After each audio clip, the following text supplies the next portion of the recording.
নমস্কার ভিউয়ার্স, আজ আমরা যমুনা নদীতে তীরে আসছি সবজি নিতে। এই কুমড়োর ফুল নেওয়া হবে, কুমড়োর আগা নেওয়া হবে,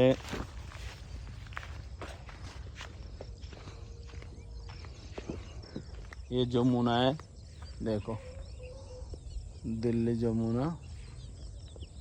और एक खेत है। ভাইরা কুমড়োর ফুল তুলছে, আর এরা যারা খেত তারা কেরালা মানে উঠছে। বাইরের 100 তোলা হয়ে গেছে, এখন কিশোর তুলবে।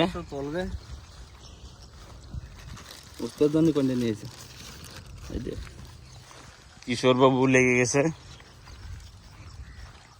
এই দেখো।